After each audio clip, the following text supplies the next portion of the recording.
Assalamualaikum warahmatullahi wabarakatuh. Balik lagi di channel Bang Ekal. Jadi malam ni aku mau buat prank ni. Jadi pranknya itu menggunakan balon. Kebetulan balonnya belum aku beli. Jadi nantilah aku beli. Ya, sekalian aku jalan ke tempatnya. Oke, buat kalian yang baru mampir di videonya Bang Ekal, jangan lupa juga subscribe, like juga, komen juga, dan share juga ke teman-teman kalian. Oke, selamat menonton. Let's go.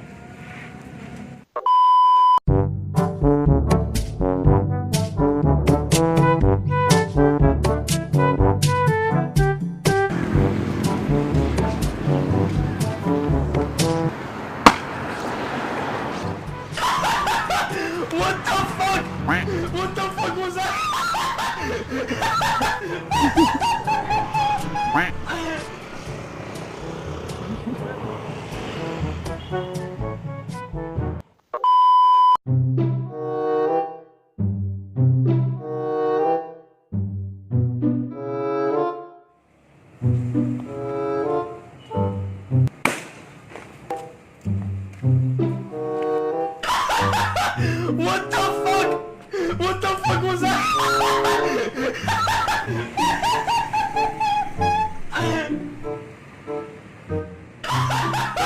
What the fuck?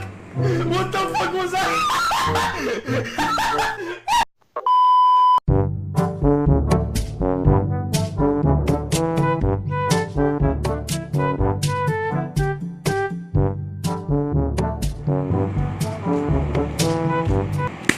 What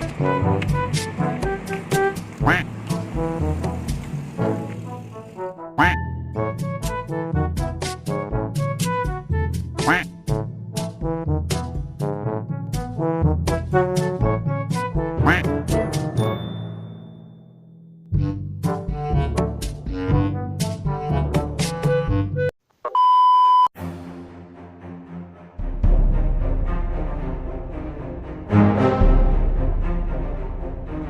that?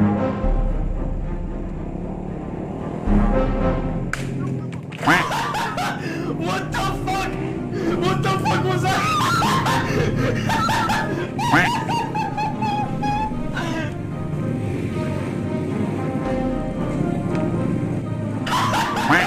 What the fuck?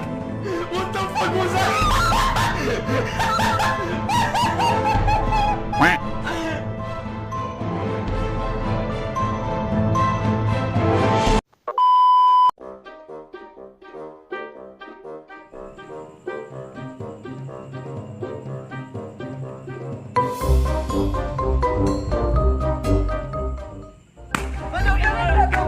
I'm joking! Stop! Stop! Stop!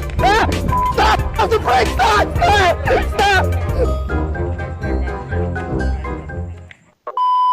Oke, nah itu dia tadi video kita, ya agak lucu ya. Oke, terima kasih buat kalian yang sudah nonton di prank aku tadi. Itu prank pemula aku ya, maklum misalnya ada salah-salah, aku maklum. Saya ingatkan sekali lagi buat kalian yang belum subscribe, jangan lupa subscribe dan like juga, share juga, dan komen juga sebanyak-banyak mungkin. Oke, terima kasih buat kalian. Assalamualaikum.